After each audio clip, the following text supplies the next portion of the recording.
Hello everyone, CGPSC ABCD में आपका फिर से एक बार स्वागत है। इस वीडियो के अंदर हम एक बहुत ही ज़्यादा इम्पोर्टेंट टॉपिक का डिस्कशन करने वाले हैं, वो भी एमसीक्यू के फॉर्म में। ठीक है, ये जो टॉपिक है वो महिला सुपरवाइज़र का जो एग्ज़ाम होने वाला है उसके दृष्टि से बहुत ही ज़्यादा इम्पोर्टेंट है। ठीक है, इस वीडियो के अंदर हम बाल विवाह प्रतिषेध अधिनियम और दहेज प्रतिषेध अधिनियम, इन दोनों के लिए महत्वपूर्ण 10 एमसीक्यू का यहाँ पे डिस्कशन करेंगे।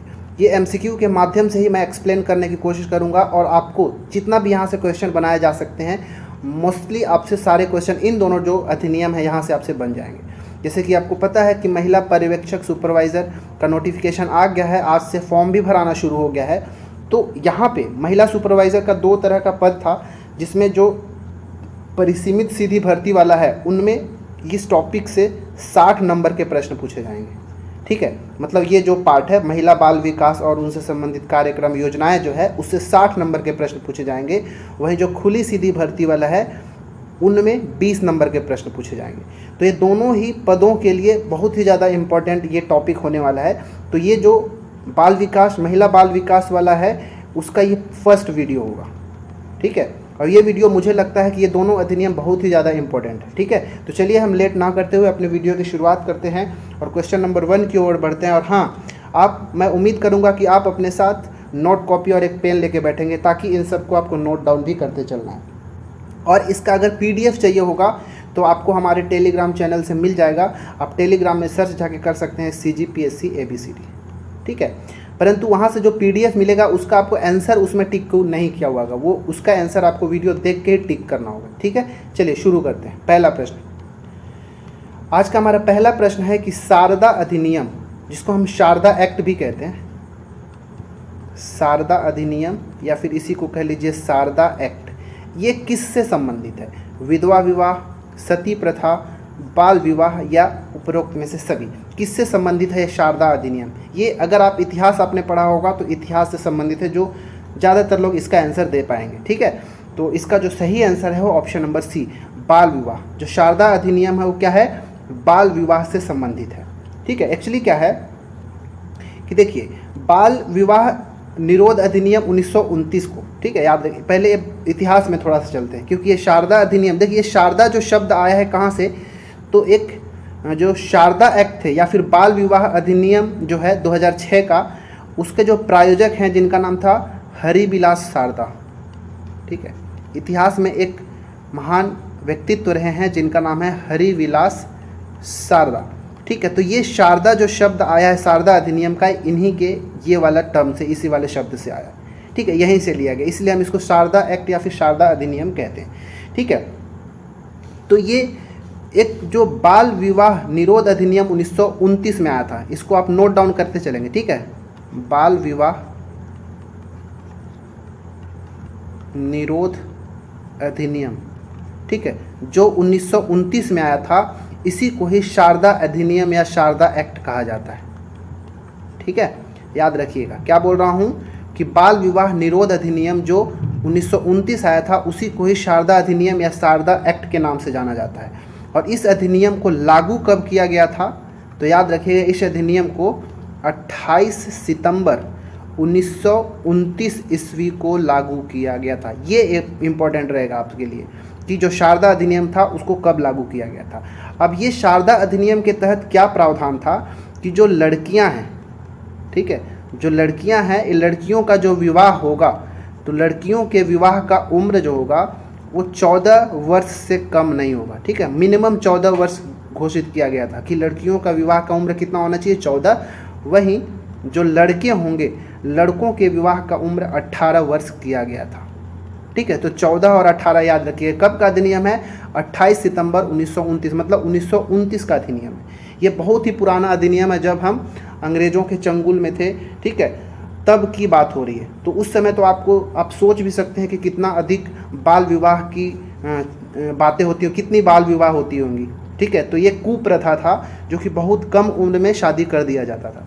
तो ये शारदा अधिनियम इसीलिए लाया गया था ताकि जो लड़कियां होंगी उनकी विवाह का उम्र 14 वर्ष किया जाएगा और लड़कों के विवाह का उम्र 18 वर्ष कर दिया जाएगा। ठीक है, क्लियर है इतना? ठीक है, लेकिन हमको पता है कि बाद में इसका संशोधन हुआ, जो कि हम देखेंगे आगे के आगे के प्रश्नों में। संशोधन के बाद लड़कों की उम्र 21 वर्ष और लड़कियों की उम्र 18 कर दी गई थी, जो कि बाद में फिर से परिवर्तन करने की कोशिश किया जा रहा है। तो मैं धीरे धीरे ये सारा चीज़ आपको बताऊँगा, ठीक है। अच्छा, थोड़ा सा आप यहाँ पे विधवा विवाह और सती विवाह के बारे में भी जान लीजिए। जो विधवा विवाह है, ये ए वाला जो पोर्शन है, ऑप्शन नंबर ए जो था, इससे संबंधित देखिए कि जो विधवा विवाह है ये हिंदू विधवा पुनर्विवाह अधिनियम 1856 का है, ठीक है, याद रखिएगा। 1856 का क्या लिखता हूँ मैं यहाँ पे, हिंदू विधवा पुनर्विवाह, ठीक है, इसको थोड़ा आप अच्छे से लिखेंगे। ये 1856 का, उस समय ये अधिनियम को लाया गया था, ठीक है, हिंदू विधवा पुनर्विवाह अधिनियम 1856 में। उस समय गवर्नर जनरल कौन रहे होंगे, तो लॉर्ड कैनिंग, ठीक है, लॉर्ड कैनिंग के समय ये अधिनियम को लाया गया था, ठीक है। और इसको पारित कब किया गया था, अगर पूछते आपसे कि जो विधवा विवाह पुनर्अधिनियम था, इसको पारित कब किया गया था, तो याद रखिएगा 16 जुलाई 1856 को लाया गया था। एक्चुअली में क्या था कि लॉर्ड कैनिंग से पहले जो गवर्नर जनरल कौन था, तो लॉर्ड डलहौजी था।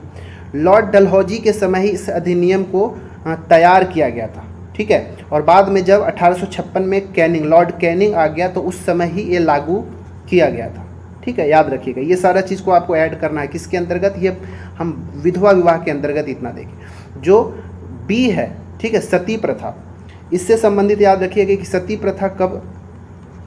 सती प्रथा से उन्मूलन कब किया गया था, तो इसके लिए इसको बंद कब किया गया था, तो याद रखिएगा ये 1829 का, ठीक है, 1829 में राजा राम मोहन राय के प्रयासों से, ठीक है, राजा राम मोहन राय के प्रयास से सती प्रथा को बंद किया गया था 1829 में। उस समय जो गवर्नर जनरल था कौन था, तो लॉर्ड विलियम बेंटिक, ठीक है, लॉर्ड विलियम बेंटिक जो था उस समय भारत के गवर्नर जनरल थे।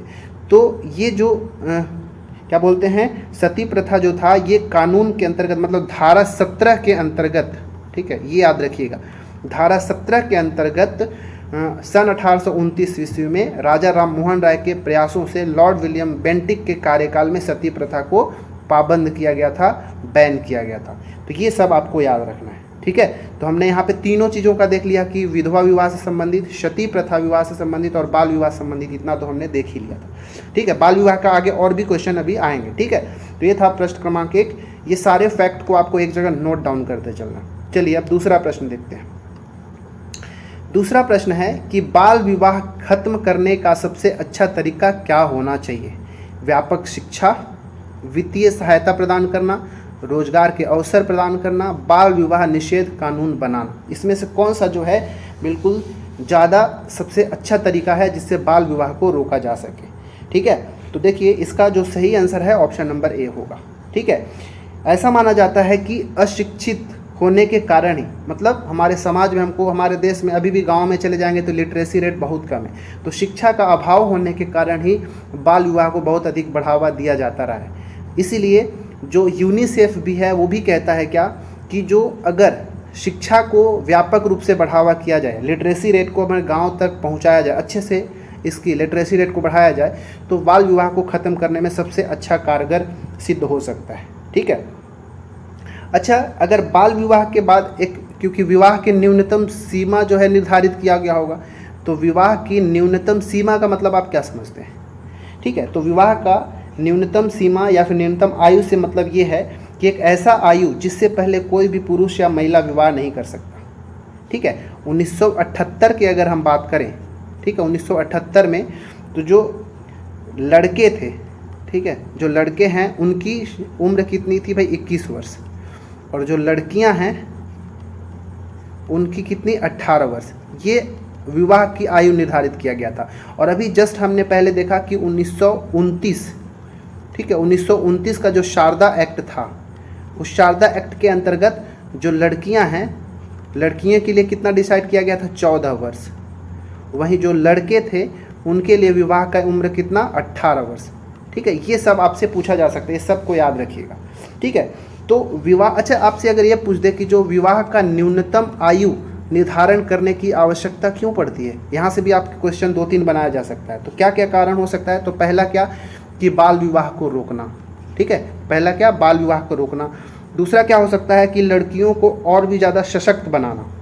ठीक है, लड़कियों को और ज़्यादा सशक्त बनाना और उनको प्री मैच्योर सेक्स से रोकना उनको। ठीक है, ये सब भी रीज़न हो सकता है। तीसरा रीज़न हो सकता है क्योंकि व्यक्ति की जो शादी करने के लिए एक उनके अंदर मैच्योरिटी आना ज़रूरी है, परिपक्वता होना चाहिए। तो जब तक परिपक्व नहीं होंगे तब तक ये सही तरीका नहीं है, इसीलिए विवाह की न्यूनतम आयु डिसाइड करना बहुत ही ज़रूरत होता है। ठीक है, तो ये चीज़ याद रखिएगा। एक्चुअली जो हम बाल विवाह जो भी पढ़ रहे हैं ये तो पुराना हम हिस्ट्री की ओर बढ़ रहे हैं, लेकिन अगर पूछा जाएगा कि बाल विवाह निषेध अधिनियम, तो अभी लेटेस्ट वाला कौन सा है, 2006 का है। बाल विवाह निषेध अधिनियम, याद रखिएगा ये जो बाल विवाह निषेध अधिनियम जो है ये कौन से वर्ष का है, तो वर्ष 2006 का है, याद रखिएगा। ये नियम कब का है पूछेगा, तो 2006 का अधिनियम है और नियम 2007 में, मतलब 2007 में ये जाके लागू होगा। ठीक है, याद रखिएगा। तो ये हमको एक्चुअली में क्वेश्चन हमसे बाल विवाह निषेध अधिनियम 2006 के बारे में ही आपसे प्रश्न पूछे जाएंगे। ठीक है, अभी तक जो मैंने बताया हिस्ट्री है उसका पृष्ठभूमि है कि शुरुआत कहाँ से इसकी हुई थी। ठीक है, याद रखिएगा। ठीक है, अब बढ़ते हैं हम प्रश्न क्रमांक 3 में। तीसरा प्रश्न है कि बाल विवाह प्रतिषेध अधिनियम 2006, ये हमारा लेटेस्ट वाला अधिनियम है, उसको कब लागू किया गया था। Very very important question. ठीक है, कि बाल विवाह प्रतिषेध अधिनियम 2006 को लागू कब किया गया था, 1 नवंबर 2007, 7 दिसंबर 2006, 1 जनवरी 2007 या फिर 12 नवंबर 2007, कब लागू किया गया था हमको ये बताना है। ठीक है, देखिए चूँकि ये बाल विवाह प्रतिषेध अधिनियम कब का है, तो ये 2006 का अधिनियम है, लेकिन कोई ज़रूरी नहीं है कि 2006 में ही लागू हो जाए। ठीक है, तो इसको लागू किया गया था 1 नवंबर 2007 को इसको लागू किया गया था। ठीक है, अधिनियम 2006 का है लेकिन लागू कब हुआ था, 1 नवंबर 2007 को। इसका उद्देश्य क्या होगा, तो बाल विवाह को रोकना। ठीक है, बाल विवाह प्रतिषेध अधिनियम जो है इसका उद्देश्य क्या होगा, बाल विवाह को रोकना, जितना ज़्यादा रोका जा सके रोकना ही इसका मुख्य उद्देश्य है। ठीक है, हमने पहले भी बताया कि जो यूनिसेफ के अनुसार बाल विवाह को रोकने का सबसे अच्छा तरीका क्या बताया था, तो शिक्षा को बढ़ावा देना। ठीक है, फिर तो ये इतना चीज़ याद रखना है। तो हमने 3 प्रश्न को देखा, ये तीनों बहुत ही ज़्यादा इंपॉर्टेंट था। ठीक है, तो याद रखिएगा जो पहला क्वेश्चन बताया वो पूरी तरीके से हिस्ट्री से संबंधित था, तो वो तो हमको आना चाहिए। तो अभी तक जितना भी मैं इंपॉर्टेंट क्वेश्चंस के माध्यम से ही इस टॉपिक को कंप्लीट कराने की कोशिश कर रहा हूँ। ठीक है, चलिए 4th प्रश्न में बढ़ते हैं। चौथा प्रश्न है कि भारत में लड़कों और लड़कियों के विवाह की न्यूनतम आयु क्या है। ठीक है, हमको वो बताना है। तो देखिए हमने यहाँ पे थोड़ा पीछे से चलते हैं। तो जब शारदा अधिनियम आया, ठीक है, शारदा एक्ट आया था, ठीक है, तो उस समय क्या था, तो यहाँ पे मैं गर्ल्स पहले लिख देता हूँ और यहाँ पे बॉयज़ लिख देता हूँ। ठीक है, शारदा अधिनियम में जो गर्ल्स थी उनकी शादी की उम्र कितनी है, 14 वर्ष। बॉयज़ में गए तो 18 वर्ष। इसके बाद मैंने एक चीज़ और बताया कि 1978 में कितना डिसाइड किया गया था, तो लड़कियों का जो उम्र था उसको 18 वर्ष। ठीक है, और लड़कों का उम्र कितना, 21 वर्ष घोषित किया गया था। ठीक है, अब जब अधिनियम कब का आया गया कि बाल विवाह प्रतिषेध अधिनियम, हम अभी क्या देखेंगे, 2006 का भी बात कर रहे हैं। तो 2006 के हिसाब से भी अगर देखा जाए तो लड़कियों की जो शादी की उम्र थी 18 वर्ष और लड़कों की शादी की उम्र कितनी थी, 21 वर्ष। ठीक है, याद रखिएगा। तो हमारा यहाँ पे जो ऑप्शन नंबर ए होगा वो बिल्कुल सही होगा कि बाल विवाह प्रतिषेध अधिनियम 2006 के अंतर्गत जो लड़कों की विवाह की उम्र कितनी होगी, 21 वर्ष और लड़कियों का 18 वर्ष होगा। तो इसको आपको याद रखना है। ठीक है, लेकिन जैसे कि हमको पता है कि अब केंद्र सरकार जो है, हमारा सेंट्रल गवर्नमेंट जो है, ये अब ये कोशिश कर रही है क्या कि जो लड़का और लड़की, ठीक है, लड़का हो या फिर लड़की हो, इन दोनों की विवाह की उम्र कितनी होनी चाहिए, 21 वर्ष कर दिया जाए, ऐसा कोशिश में लगा हुआ है। ठीक है, इसीलिए क्या हुआ कि बाल विवाह प्रतिषेध अधिनियम 2021 लाया गया। ठीक, अधिनियम तो अभी नहीं कह सकते, उसको हम विधेयक कह सकते हैं कि क्या लाया गया कि बाल विवाह प्रतिषेध विधेयक। ठीक है, ये अभी बिल है क्योंकि ये अभी पास नहीं हुआ, पास होने के बाद वो अधिनियम बन जाता है। तो बाल विवाह प्रतिषेध, यहाँ पे शॉर्ट में लिखा है प्रतिषेध विधेयक 2021 लाया गया। ठीक है, 2021 लाया गया, जिसके अंतर्गत ये प्रावधान किया जाएगा कि लड़का हो या लड़की दोनों के लिए विवाह का उम्र कितना हो जाएगा, 21 वर्ष हो जाएगा। अगर ये बिल जो है पास हो जाएगा तो आपको जल्द ही 1 से 2 साल के अंतर्गत आपको ये देखने को मिलेगा कि भारत देश में लड़का और लड़कियों दोनों की विवाह का उम्र कितना हो जाएगा, 21 वर्ष में। तो विधेयक कब का है, 2021 में, 21 दिख रहा है यहाँ पे, और उम्र भी कितनी हो जाएगी, 21 वर्ष हो जाएगी। तो आप ऐसे इसको याद रख लेंगे, ठीक है। तो ये भी इम्पॉर्टेंट है, ठीक है। चलिए अब हम ये 4 जो अभी मैंने प्रश्न बताए, ये चारों प्रश्न ही बहुत ज़्यादा इंपॉर्टेंट है। किससे संबंधित, तो बाल विवाह से संबंधित है, ठीक है। ये बाल विवाह से संबंधित ये 4 प्रश्न को एटलीस्ट आप करके जाएंगे। बाकी और भी जो होगा तो उसको हम आगे की वीडियोस में करेंगे, लेकिन मुझे जो अभी इंपॉर्टेंट लग रहा है मैं उतना ही करा रहा हूँ, ठीक है। तो ये 4 प्रश्न बाल विवाह से संबंधित। अब आगे का हम 5 से 6 प्रश्न जो देखेंगे वो किससे, दहेज प्रथा से संबंधित, क्योंकि वहाँ से भी प्रश्न बहुत अधिक पूछे जा सकते हैं, ठीक है। अब हम 5वां प्रश्न जो पढ़ेंगे वो दहेज प्रतिषेध अधिनियम 1961 से संबंधित है, ठीक है। अभी तक हमने देखा था, अब हम देख रहे हैं क्या, दहेज प्रतिषेध अधिनियम 1961, इससे संबंधित हम प्रश्नों को देखेंगे, ठीक है। तो पहला प्रश्न मतलब 5वां प्रश्न आज का देखते हैं कि दहेज प्रतिषेध अधिनियम 1961 को लागू कब किया गया था, ठीक है। 1 मई 1961, 20 मई 1961, 1 जनवरी 1961 या फिर 31 दिसंबर 1960, कब लागू किया गया था, ठीक है। तो इसका जो सही आंसर है ऑप्शन नंबर बी, 20 मई 1961। बिल्कुल याद रखिएगा, जितना भी अभी मैं अधिनियम बता रहा हूँ और कब पास हुआ था वो सबको एक जगह नोट डाउन करते चले, ठीक है। कब लागू किया गया था, तो 20 मई 1961 को इसे लागू किया गया था, ठीक है। इसमें जो दहेज प्रतिषेध अधिनियम 1961 है, इसमें दहेज विरोधी कानूनों को समेकित किया गया था कि दहेज नहीं लेना है, अगर कोई दहेज लेता है या मांग करता है तो उसके लिए क्या कारावास होना चाहिए, कितनी सज़ा होनी चाहिए, सारे चीज़ों का इसमें समेकन किया गया है या फिर लिखा गया है। इस अधिनियम का जो धारा 3 है, ठीक है, याद रखिएगा, जो दहेज प्रतिषेध अधिनियम है इसमें कुल 10 धाराएँ हैं। कितनी धाराएँ हैं, 10 धाराएँ, याद रखिएगा। दहेज प्रतिषेध अधिनियम 1961 के अंतर्गत कुल 10 धाराएँ हैं। इस 10 धाराओं में से जो धारा नंबर 3 है वो ये कहता है भी किसी भी व्यक्ति को दहेज देने या लेने पर दंड का प्रावधान किया गया है, ठीक है। ये पूरा जो मैं बोल रहा हूँ लैंग्वेज उसको लिखिएगा, क्योंकि लिखने में मुझे यहाँ टाइम लगता है। धारा 3 क्या कहता है, इससे किससे संबंधित है, आपसे ऐसा पूछा जा सकता है कि दहेज प्रतिषेध अधिनियम 1961 का संबंध मतलब का धारा 3 है, उसका संबंध किससे है। तो ये जो है ये दंड का प्रावधान किया गया है कि अगर कोई भी व्यक्ति दहेज लेता है या फिर देता है तो उसके लिए दंड का प्रावधान इसके अंतर्गत किया गया है। इसके लिए धारा 3 के अंतर्गत जो सज़ा कितना है, तो न्यूनतम 5 साल का सज़ा है। कितना, न्यूनतम 5 साल का सज़ा होगा, या फिर कारावास कह लीजिए, जेल हो जाएगा। और अगर जुर्माना की बात किया जाए तो 15,000 रुपये तक का जुर्माना होगा, ठीक है, या 15,000 रुपये से अधिक का जुर्माना होगा, या फिर ये कह लीजिए कि जितना भी दहेज प्राप्त किया होगा ये जो जुर्माना होगा उतना के बराबर हो सकता है।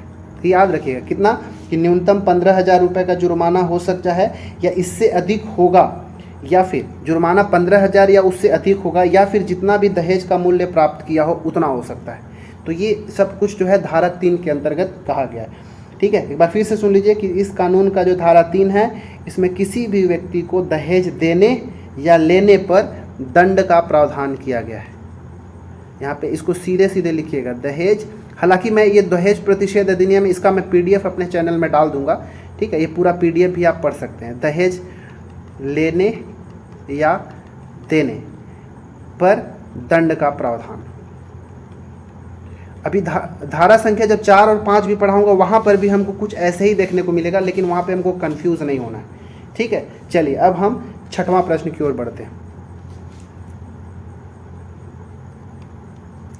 6वां प्रश्न है कि दहेज प्रतिषेध अधिनियम 1961 लागू नहीं है, ठीक है। हमारे देश में क्या ज़रूरी थोड़ी है कि सारे राज्य में लागू हो, या फिर लागू है भी, या हमको उसके हिसाब से आंसर देना है कि दहेज प्रतिषेध अधिनियम 1961 कौन से राज्य में लागू नहीं है।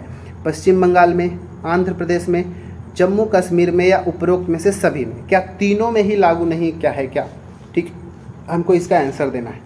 ठीक है, तो दहेज प्रतिषेध अधिनियम का देखिए 1961 का एक धारा संख्या याद रखिएगा, धारा 1।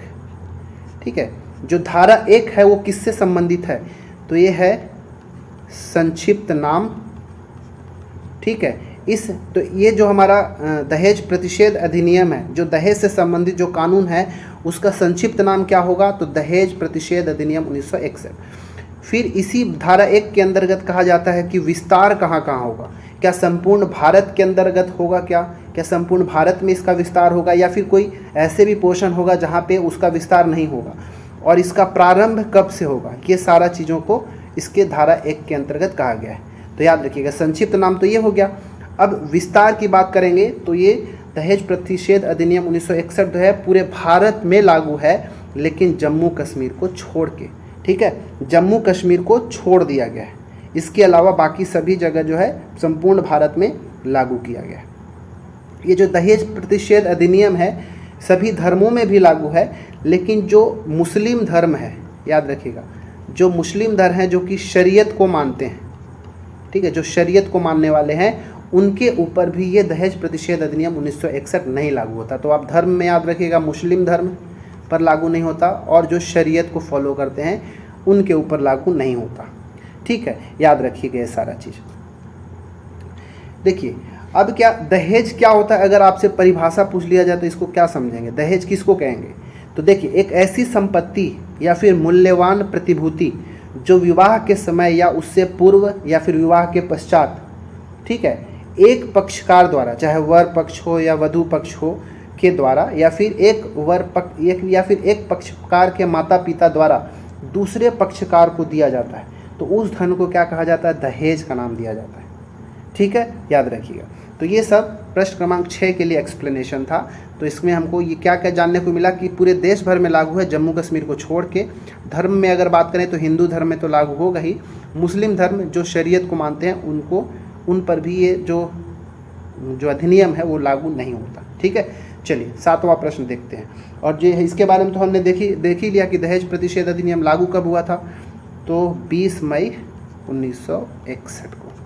ठीक है, चलिए 7वां प्रश्न। 7वां प्रश्न है, निम्नलिखित में से असुमेलित विकल्प कौन सा है। पहला, दहेज देने या, देखिए एक्चुअली है क्या कि यहाँ पे 4 धाराओं को दिया गया, धारा 3, धारा 4, धारा 6 और धारा 5। ये 4 धारा, लेफ्ट में वो धारा जो है किससे संबंधित है, उनका विषय क्या है उसके बारे में बताया गया, और राइट साइड में धाराओं की संख्या।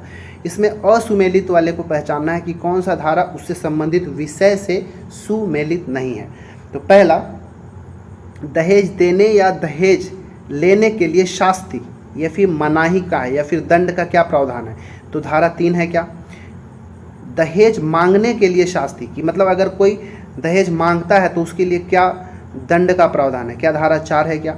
दहेज की परिभाषा क्या धारा 6 में है क्या, या फिर दहेज देने या लेने के लिए करार का शून्य होना, धारा 5। इसमें से कौन सा ऐसा विकल्प है जो उनकी धाराओं से सुमेलित नहीं है, तो इसका सही आंसर जो है ऑप्शन नंबर सी इसका राइट आंसर है। अब थोड़ा सा समझिएगा यहाँ पे, ये जो दहेज प्रतिषेध अधिनियम जो 1961 है, इसमें हमने क्या बताया कि 10 धाराएं हैं। ठीक है, इस 10 धारा में जो तीसरा धारा है जिसको हमने पहले भी बताया कि दहेज, जो धारा संख्या 3 है, इसमें दहेज देने या दहेज लेने के लिए शास्ति यानी मनाही है, उसके लिए प्रावधान किया गया, और साथ ही साथ दंड की बात की गई है, याद रखिएगा। तो ये कथन बिल्कुल सही है। ठीक है, धारा 3 जो है उसमें दहेज देने या फिर दहेज लेने का मनाही है, उसके लिए दंड का प्रावधान है, उसके लिए जुर्माना का प्रावधान, किसके अंतर्गत, धारा 3 के अंतर्गत। दूसरा विकल्प है दहेज मांगने के लिए शास्ति 2 की धारा 4, मतलब कोई भी व्यक्ति दहेज की मांग नहीं कर सकता, अगर मांग करता है तो उसके ऊपर भी अधिनियम लागू होगा और साथ ही साथ उसको दंड भी दिया जाएगा। तो अगर कोई व्यक्ति मांगता है तो दहेज मांगने के लिए जो दंड का प्रावधान है वो धारा 4 के अंतर्गत है। लेकिन दहेज की परिभाषा की बात करेगा तो ये गलत है। ठीक है, धारा 1 तो हमने देख ही लिया था कि संक्षिप्त नाम, विस्तार और प्रारंभ, ये धारा 1 से संबंधित है। लेकिन जो धारा 2 है इसमें दहेज को परिभाषित किया गया है कि दहेज का परिभाषा क्या है, उसको किसके अंतर्गत, धारा 2 के अंतर्गत। ठीक है। दहेज का परिभाषा किस में, धारा 6 नहीं, धारा 2 के अंतर्गत होगा। अच्छा, यहाँ पे धारा 6 है क्या, वो भी देख लीजिए भाई कि धारा 6 किससे संबंधित है। 2 का तो हमने देख लिया, तो धारा 6 जो है वो दहेज का पत्नी या उसके वारिसों के फ़ायदे के लिए होना है, ये कहा गया है। धारा 6 क्या कहता है कि जो दहेज है वो किसी पुरुष को दहेज नहीं दिया जाता है। इस बात से भ्रम में मत रहे कि किसी पुरुष को दहेज, अगर कोई दहेज लेता है तो जो दहेज है वो किसका होगा भाई, उस पर पत्नी का पूरी तरीके से अधिकार होगा। तो दहेज का पत्नी और या फिर पत्नी जो है जिसकी स्त्री के शादी में दहेज मिला था, ठीक है, वो दहेज या तो उस स्त्री का होगा, अगर वो उसकी मृत्यु हो जाती है तो उसके जो वारिस होंगे, ठीक है, उनके जो वारिस होंगे उनके वारिसों के फ़ायदे के लिए होगा, ये बताया गया है। ठीक है, तो ये धारा संख्या 6 क्या कह सकता है कि दहेज जो है, दहेज का पत्नी या फिर उसके वारिसों के फ़ायदे के लिए होना, ना कि वो पुरुष के लिए जिसके साथ उस स्त्री का विवाह हुआ है। तो ये धारा संख्या 6 कहता है। और धारा 5 क्या कहता है कि दहेज देने या लेने के लिए करार का शून्य होना। अब इसका क्या मतलब कि अगर मान लीजिए कि 2 वर और वधू की शादी की फिक्सिंग हुई है जिसमें दहेज के लेन देन की बात हुई है, ठीक है, अगर शिकायत कर देता है कोई, तो शिकायत करने के बाद ये धारा संख्या 5 कहता है इस अधिनियम का कि वो जो करारा किया गया था कि हम इतना दहेज देंगे, इतना लेंगे, उसको शून्य माना जाएगा। ठीक है, उसको शून्य माना जाएगा, वहाँ पे दहेज नहीं दिया जाएगा, फिर ऐसा समझ लीजिएगा। तो यहाँ पे हमने धारा संख्या 1, 2, 3, 4, 5, 6 सब के बारे में हमने देखा। तो इसको आप स्क्रीनशॉट लेंगे या नोट डाउन करेंगे और इसको याद भी करेंगे कि कौन सा धारा किससे संबंधित है। क्लियर है इतना? तो चलिए अब हम प्रश्न क्रमांक 8वें में पढ़ते हैं। आज का 8वां प्रश्न है कि यदि कोई व्यक्ति यथास्थिति वधू या वर के माता पिता से प्रत्यक्ष या अप्रत्यक्ष रूप से दहेज की मांग करता है तो उसे कारावास होगा। ठीक है, अब ये किससे संबंधित है, यहाँ पे दहेज की मांग करने का, तो पीछे मैंने बताया कि इस अधिनियम का जो धारा संख्या 4 है वो किससे संबंधित है, तो दहेज के मांग के लिए शास्ति। ठीक है, कि अगर कोई दहेज की मांग करता है तो उसके लिए क्या प्रावधान है, क्या दंड है, क्या जुर्माना है, इसकी बात किसमें की गई है, धारा संख्या 4 में। तो वो जो व्यक्ति अगर किसी वधू या वर के माता पिता से कोई प्रत्यक्ष या अप्रत्यक्ष रूप से दहेज की मांग करता है तो उसके कितने वर्ष का कारावास होगा, ये चारों में से कौन सा सही होगा। ठीक है, तो इसका जो सही आंसर है ऑप्शन नंबर बी। ठीक है, अगर ऐसा करने पर उस व्यक्ति को 6 मास से कम नहीं, वो जो कारावास होगा वो 6 महीने से कम नहीं होगा, मिनिमम 6 महीना तो उसको कारावास होगा, परंतु 2 वर्ष तक की हो सकेगी और 2 वर्ष से अधिक नहीं होगा, मतलब 6 माह से लेकर 2 वर्ष तक का कारावास हो सकेगा, याद रखिएगा। ठीक है, यहाँ पे केवल दहेज की मांग की गई है, अभी दहेज दी नहीं गई, याद रखिएगा। दहेज की मांग करने पर भी उसको हो सकता है 6 माह के लिए, 6 माह से कम भी सज़ा नहीं होगा और 2 वर्ष से अधिक नहीं, मतलब आप कह लें कि 6 महीना से लेकर 2 वर्ष तक का हो सकता है। साथ ही साथ अगर मैं जुर्माना की बात करूं तो जुर्माना कितना, 10,000 रुपये का।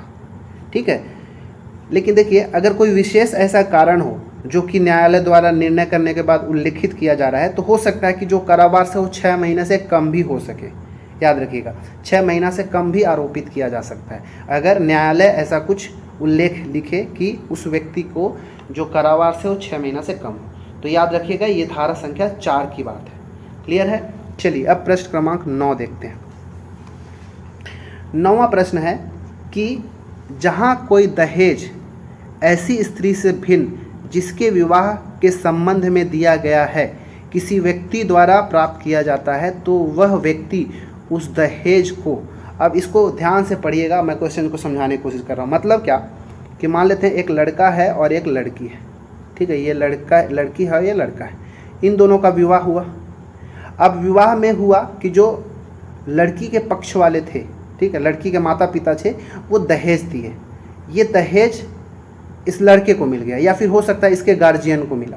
तो एक्चुअली में जो दहेज लड़की के माता पिता द्वारा जो दिया जा रहा है वो लड़की के लिए है, ना कि इनके लिए, इनके पुरुषों के लिए। ठीक है, तो ये लड़की तो मान लो अभी तो ली नहीं, तो दहेज किसके पास गया, हो सकता है कि लड़के के पास गया हो या फिर लड़के के माता पिता के पास गया हो। ठीक है, ये कंडीशन यहाँ पे बता रहा है। अब ये जो दहेज लड़के के पास या जो लड़के के माता पिता के पास है, उस दहेज को मतलब जो राशि या रकम है उसको लड़की को ट्रांसफ़र करना है, क्योंकि वो पूरा उस पर अधिकार किसका है। मैंने पहले बताया कि जो दहेज होता है उस पर अधिकार उस स्त्री का होता है जिसका विवाह हुआ है, या फिर उनके वारिसों का होता है। ठीक है, तो अब मान लो ये दहेज इसके माता पिता लिए हैं लड़का के, तो कितने समय में इसको वापस करेंगे। ये चारों में से कौन सा सही है, क्या तीनों सही है, ये हमको बताना है। तो याद रखिएगा कि अगर मान लो विवाह से पहले ही दहेज दे दिया गया है, ठीक है, दहेज विवाह से पूर्व ही अगर प्राप्त कर लिया गया है लड़कों के माता पिता से, तो जैसे ही विवाह होगा, विवाह के तारीख के बाद 3 महीने के भीतर ही वो जो दहेज की राशि होगी किसको दे दिया जाएगा, उस स्त्री को अंतरित कर दिया जाएगा। क्लियर है इतना। विवाह से पहले का दहेज उस स्त्री को मिल जाएगा कब, विवाह के तारीख के 3 महीने के भीतर मिल जाना चाहिए। तो ये कथन भी सही है। दूसरा कथन कि अगर मान लो दहेज जो है विवाह के समय दिया गया है या फिर विवाह के पश्चात दिया गया है, तो जो प्राप्ति मतलब जब भी वो पैसा उस आदमी को मिला था, लड़के को या लड़के के माता पिता को मिला था, तो वो पैसा 3 महीने मतलब विवाह के बाद जब मिला था उसके 3 महीने के भीतर उस स्त्री के अकाउंट में या फिर उस स्त्री को अंतरित कर दिया जाएगा। तो ये कथन भी सही है। तीसरा, अगर मान लो विवाह के समय स्त्री कैसी थी, अवयस्क थी, मतलब उसकी उम्र जो है 18 वर्ष से कम थी, ठीक है, तो अब वो पैसा कैसे मिलेगा, तो जैसे ही वो 18 वर्ष की उम्र पूरी कर लेगी, वो लड़की वो स्त्री जैसे ही 18 वर्ष की हो जाएगी, तो 18 वर्ष पूरा होने के तारीख से 3 महीने के भीतर वो पैसा जो है उस लड़की को या फिर उस स्त्री को अंतरित कर दिया जाएगा। तो 3 महीने के भीतर ही किया जाएगा, याद रखिएगा। तो यहाँ पे जो तीनों का तीनों कथन सही है, इसलिए ऑप्शन नंबर डी सही होगा। याद, ठीक है, याद रहेगा। लेकिन मान लो जो दहेज दिया गया था, अगर मान लो जो व्यक्ति लिया था वो अगर उसको देने में असमर्थ है, अब वो दे ही नहीं पाएगा, तब क्या किया जाएगा। तो अगर वो पैसा देने में असमर्थ है या फिर उस स्त्री को अंतरण करने में असमर्थ है, तो उसको कारावास होगा, ठीक है, उसको जेल हो सकता है। कितना, तो 6 माह से, वही वाला कंडीशन कि 6 माह से कम नहीं होना चाहिए, ठीक है, 6 माह से कम नहीं होना चाहिए, परंतु 2 वर्ष तक का हो सकता है, ठीक है, 2 वर्ष तक का हो सकता है, मतलब 2 वर्ष से अधिक नहीं होगा, याद रखिएगा। या फिर अगर जुर्माना के रूप में देखा जाए तो जुर्माना की राशि जो होगा वो 5,000 रुपये से कम नहीं होगा, ठीक है, किंतु 10,000 रुपये तक का हो सकेगा, ठीक है, या फिर ये दोनों हो सकते हैं, 5,000 से कम नहीं होगा या फिर 10,000 रुपये तक का हो सकेगा, या फिर दोनों हो सकते हैं। देखिए यहाँ पे आपको पैसा 5,000 या 10,000 ऐसे बहुत कम लग रहा होगा, ठीक है, तो ये अधिनियम भी तो आप देखिए, अधिनियम कब का है, दहेज प्रतिषेध अधिनियम 1961 का अधिनियम है। तो 1961 के समय 5,000 10,000 रुपये बहुत अधिक होते थे। क्लियर है ये सब बात, ठीक है। तो ये था प्रश्न क्रमांक 9, याद रखिएगा। अब देखिए एक चीज़ और याद रखिएगा कि मान लो विवाह के पश्चात अगर स्त्री की मृत्यु हो जाती है, ठीक है, इस विवाह के कुछ समय के बाद, साल भर 2 साल, अगर मान लो कम ही मतलब समय में हो गया, तो जो राशि था अगर वो चाहे तो राशि जो है लड़की के माता पिता को ट्रांसफ़र किया जा सकता है मृत्यु के पश्चात। या फिर बहुत ज़्यादा उम्र हो गया, उनके बाल बच्चे भी स्त्री की हो गई, तो उस दहेज की जो रकम होगी उस पर उनके वारिसों का अधिकार होगा। तो ये सब जो है याद रखिएगा, ठीक है। चलिए अब हम आज का 10वां प्रश्न देखेंगे, जो कि लास्ट भी प्रश्न होगा, ठीक है। 10वां प्रश्न है कि दहेज प्रतिषेध अधिनियम 1961 के प्रयोजनों को कार्यान्वित करने के लिए नियम बनाने का अधिकार किसको है। केंद्र सरकार द्वारा मनोनीत किसी पदाधिकारी को, केंद्र सरकार को, राज्य सरकार को, या फिर केंद्र सरकार और राज्य सरकार दोनों ही नियम बना सकते हैं इस अधिनियम के प्रयोजन को कार्यान्वित करने के लिए, ठीक है। तो इसका सही आंसर है ऑप्शन नंबर डी, दोनों के पास अधिकार है, ठीक है। तो इस अधिनियम का जो धारा संख्या 9 है, ठीक है, इस अधिनियम का धारा संख्या जो 9 है वो किससे संबंध कहता है कि इस अधिनियम के प्रयोजनों को कार्यान्वित करने के लिए नियम बनाने का अधिकार केंद्र सरकार को भी है, परंतु इसी का जो धारा संख्या 10 है वो कहता है कि राज्य सरकार भी नियम बना सकती है। तो याद रखिएगा ये धारा संख्या 9 और 10। तो ये था आज का हमारा महत्वपूर्ण 10 प्रश्न, जो कि बाल विवाह प्रतिषेध अधिनियम 2006 से संबंधित है, उसके पृष्ठभूमि मतलब इतिहास के बारे में भी हमने देखा। इसके बाद दहेज प्रतिषेध अधिनियम 1961 के बारे में हमने महत्वपूर्ण प्रश्नों को देखा। ठीक है, तो आपको अच्छे से करना है, ये बहुत ही ज़्यादा इम्पोर्टेंट होने वाला है आपके एग्ज़ाम के दृष्टि से। ठीक है, तो बस आगे भी मैं आपके लिए वीडियो लेकर आते रहूँगा। मैथ्स की वीडियो भी कंटिन्यू आएगी, इंग्लिश की भी वीडियो आएगी। धीरे धीरे मुझसे जितना भी बनेगा मैं उतना वीडियो लाने की कोशिश करूँगा।